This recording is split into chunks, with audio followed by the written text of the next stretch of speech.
Diktatorların məqsədlərinə çatmaq üçün müxtəlif üsullardan istifadə etdikləri məlumdur.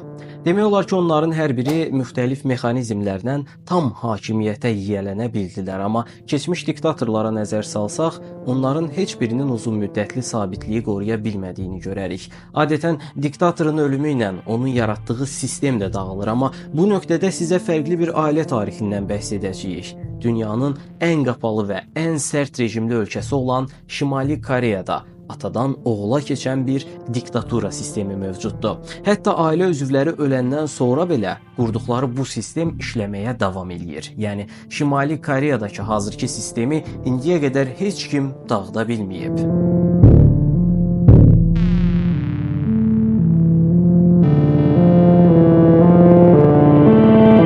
Ölkənin qurucusu Kim Il-sung və onun oğlu Kim Chen-ir elə bir rejim qurublar ki, bu gün də onlardan miras qalan avtoritar idarə etmə sağlam şəkildə işləyir. Qurduqları tam hakimiyyət sistemi sayəsində Şimali Koreyanı həm nüvə gücünə malik, həm də tamamilə qapalı bir həbsxana dövlətinə çeviriblər. Diktatorluq anlayışı qədim dövrlərdən bəri var. Hər bir diktatorun ətrafında onu dəstəkləyən bir kütlə və tərəfdarları olub. Bu kütlələr müəyyən maraqlar uğrunda diktatorlarını ucaldır və bütün dəyərlərin qaynağı kimi onun yanında dayanıblar. Amma diktator öldükdən sonra bu kütlələr də dağılır və sistemin sonu gəlirdi. Lakin Şimali Koreyada diktatorluq artıq 3 nəsildir davam edir və onu dəstəkləyən kütlə hələ də ayaqdadır. Hətta indiki lider Kim Chen-ə ölkədə tanrı kimi baxanlar belə var. Gəlin bu videoda Kim Chen-un və onun ailəsinin Şimali Koreyanı necə ələ keçirdiyini anlamağa çalışaq. Şimali Koreyanın qurucusu Kim Il-sung 30 yaşlarında olarkən Yaponiyaya qarşı partizan idi. O, Koreyanın müstəqilliyi uğrunda canı bahasına vuruşmuş və ön plana tutmuşdu.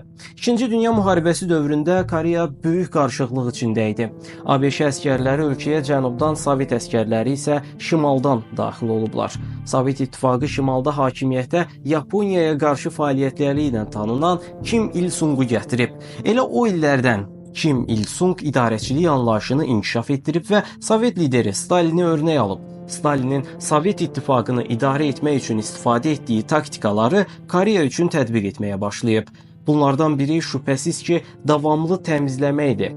Hakimiyyətinə yaxınlaşmaq istəyənləri ya aradan götürür, ya da Rusiyadakı əmək düşərgələrinə sürgün eləyirdi. Stalinin dəstəyi ilə Şimali Koreyanı ələ keçirən Kim Il-sung artıq öz diktatura rejimini qurmağa hazır idi. Hakimiyyəti ələ keçirdikdən sonra Juche adlı özünə məxsus bir ideologiya yaratdı və özünə yetərlilik layihəsini başlatdı. Yəni sadə dildə desək, hər şeyi özümüz edəcəyik deyirdi. Çünki Koreyalılar əsrlərlə Çin və Yaponiya kimi xarici güclərin təsiri altında əzilib əziyyət çəkmişdilər. Bu səbəbdən artıq öz ayaqları üzərində durmağın vaxtı çatmışdı. Beləliklə Kim Il-sung ölkənin izolyasiyasını milli qürura çevirdi. Juche ideologiyasına görə başqa ölkələrlə əməkdaşlıq etmək ölkənin müstəqilliyini təhlükəyə ata bilərdi. Buna görə də Koreyalılar xarici əlaqələrini kəsməli və liderlərinin ətrafında birləşməli idilər. O dövrdə xalqa bu qədər izolyasiya olunmalarının səbəbini bu ideologiya ilə qəbul etməyə çalışdılar. Beləliklə, uzun ömürlü və sabit diktatorluq üçün ölkəni xarici təsirlərdən təcrid etmək ağıllı bir addım idi. Bir növ Şimali Koreya üçün müasir monarxiya yaratmaq arzusu var idi. 1950-ci ilə gəldikdə isə 4 milyon insanın həyatına son qoyan Koreya müharibəsini başlatdı. Müharibədə bir tərəfdə Şimali Koreya və Çin, digər tərəfdə isə Cənubi Koreya, BMT və ABŞ dayanırdı. Bu güclə üz-üzə gələn Şimali Koreya çıxılmaz vəziyyətə düşdü və məğlub oldu. O illərdə Şimali Koreyanın ABŞ kimi bir super güclə rəqabət apara bilməyəcəyi məlum oldu və ölkə üçün yeni hesablamalara başlandı. Bu planların əsasında isə həm xalqı nəzarətdə saxlaya biləcək, həm də dünyanı qorxudacaq qədər güclü bir texnologiya dururdu. 1970-ci illərə gəldikdə isə Şimali Koreyada Təbliğat Nazirliyi yaradıldı və məqsəd medianı yalnız öz təbliğatları ilə doldurmaq idi. Kim Chen-ir hakimiyyətə yaxınlaşdığını hiss edirdi və bu nazirliyin rəhbəri olaraq müxtəlif fəaliyyətlərə başladı. Daha sonra Şimali Koreyanın özünü tanıtmaq məqsədi ilə saysız hesabsız film və sənədli filmlər çəkildi.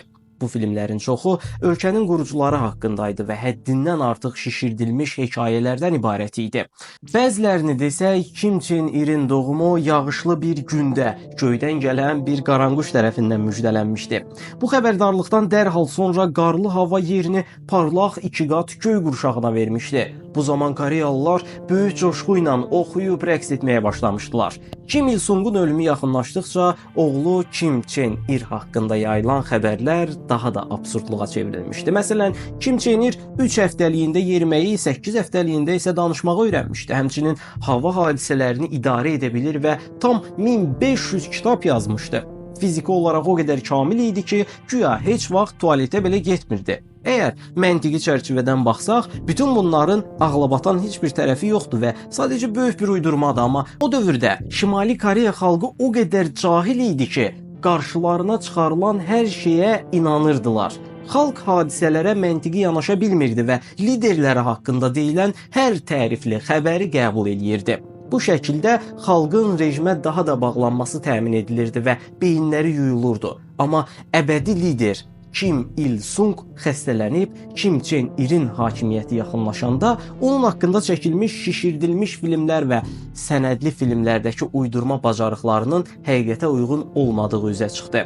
1994-cü ildə Koreyada şiddətli bir aclıq başladı. Kənd təsərrüfatı məhsulları zəif oldu. Ölkə isə düzgün idarə olunmurdu. Bütün bu mənfi hallar birləşdikdə sistem çökməyə başladı və geniş miqyaslı aclıq ölkəni bürüdü. Kim Chen Ir hakimiyyətini möhkəmləndirmək istədiyi bir zamanda gözlənilməz bir aclıqla üzləşdi. Ancaq Kim ailəsi bu vəziyyəti belə öz xeyrinə çevirməyi bacardı.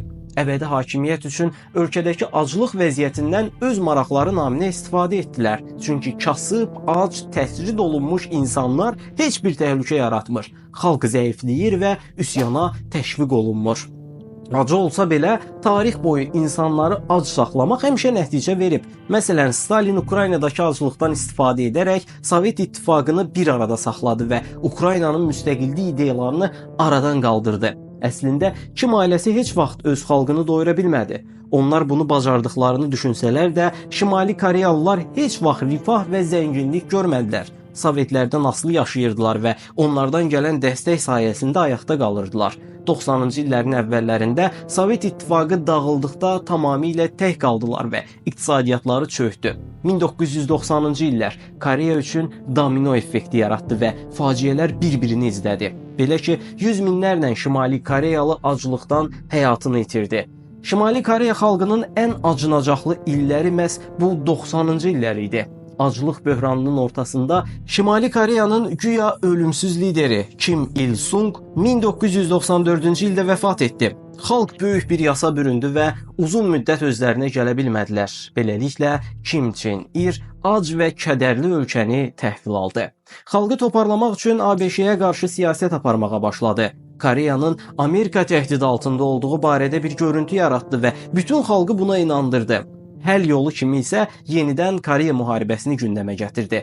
Bu müharibə təhdidi sayəsində ölkəni birlik olmağa məcbur etdi. Kim Chen Ir xalqa şükr etməyi və birlikdə olmağı tövsiyə edərkən, özü isə dəbdəbə içində yaşayırdı. Məsələn, bahalı və ifrat zövqləri var idi. Təkcə içkilərinə ildə $800.000 çox pul xərcləyirdi. Özəl aşbazları və bir neçə villası var idi. O və kiçik bir qrup insan mümkün olan ən lüks həyatı yaşayarkən Şimali Koreya xalqı çörək belə tapa bilmirdi. Lakin Kim Chen Ir sonunun digər diktatorlar kimi olmasını istəmirdi və bu sülalənin əbədi olmasını arzulayırdı.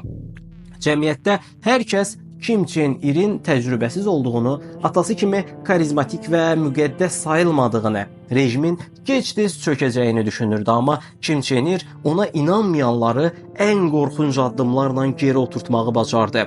Əlində elə bir silah var idi ki, nə xarici güclər, nə də öz xalqı bunu gözləyirdi.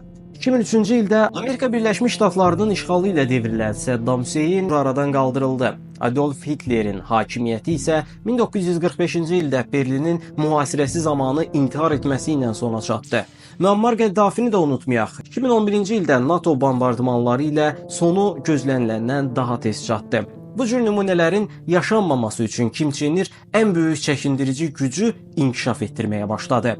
Kim ailəsi nüvə silahlarına qiymətli qılınc adını vermişdi. Bu qılıncların ailəni qoruduğunu deyirdilər. Beləliklə, Şimali Koreyanı Kim ailəsinin idarəsi altında bütöv şəkildə saxlamaq strategiyası bir güc sayəsində işə yaradı. Nüvə silahı hazırlamaq üçün uranı ciddi nəzarət altında olan xüsusi zavodlarda emal etmək lazımdır. Bu proses illər çəkir və baş verə biləcək qəzalar bu prosesi yavaşlada bilər, ancaq proses uğurla başa çatdıqda bu silahları təyyarələrdən ata və ya uzaq mənzilli ballistik raketlərlə buraxa bilərsiniz. Əvvəldən Kim ailəsinin nüvə məqsədləri digər bütün məsələlərdən üstün idi. Kim Il-sung ölməmişdən əvvəl artıq nüvə materiallarını toplamışdı. Sonrakı 40 illik tədqiqat və inkişafdan sonra proqram bir növ tətbiq edə bilmədi. Məsələn, Kim Il-sung vəfat edəndə Şimali Koreyanın nüvə silahı hələ yox idi. Yəni atası tərəfindən başlanan nüvə proqramı Kim Chen İrə miras qalmışdı. Kim Chen İr atasının nüvə arzularını reallaşdırmaqda qərarlı idi, lakin ölkənin iqtisadi böhran illərində devraldığı üçün kifayət qədər pulu yox idi. Bu nöqtədə Şimali Koreya qanunsuz ticarətə, piratçılığa, narkotikə, qaçaqmalçılığa və çirkli pulların yuyulmasına yönəldi. Açıq şəkildə deyilsə, mümkün olan bütün qeyri-qanuni üsullardan istifadə edib ölkəyə pul gətirdi. Daha sonra uğurlu nüvə fəaliyyətləri həyata keçirdi.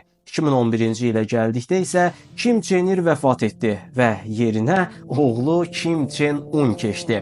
Güclü bir qar fırtınasında minlərlə Şimali Koreyalı liderlərinə son vidalarını etdilər. Ölümsüz bir rejimin ən yaxşı tərəfi ölümün böyük problem olmamasıdır. Kim Chen başa gələn kimi nüvə fəaliyyətlərini sürətləndirdi və 2017-ci ildə böyük nüvə sınaqları həyata keçirdilər. Hətta Amerika Birləşmiş Ştatlarını vura biləcək gücdə bir hidrogen bombaları olduğunu belə söyləyirdilər. Əgər babası eşitsəydi, böyük qürur hissi keçirərdi. Çünki Kim ailəsi 2-ci Dünya müharibəsindən bu yana ölkənin başındadır və qurduqları sistem hələ də dəqiqliklə işləyir. Görünür bu uzun illər davam edəcək. Nəticə olaraq Koreyanın gələcəyi Kim ailəsinin nəzarətində qalmaqda davam edəcək. Bu da digər diktatorların edə bilmədiyi nüvə silahı proqramı sayəsində mümkün oldu. Ölkədə məlumata çıxış yoxdur və televiziyada yalnız bir kanal yayımlanır. Telefonlar isə hər an dinlənilir. Şimali Koreyalılar sərbəst səyahət edə bilməz. Ölkə daxilində azad şəkildə hərəkət edə bilməz və icazə olmadan ölkəni tərk edə bilməzlər. Bəs sizcə kimin nağılı nə zaman bitəcək? Bu barədə və digər hansı ölkələrdən danışmağımı istədiyinizi şərh bölməsində mənlə paylaşmağı unutmayın. Dünyanı birlikdə kəşf edəcəyik. Bu səbəbdən yeni videolarımı qaçırmamaq üçün kanalıma abunə olun. Növbəti videoda görüşənədək sağ olun.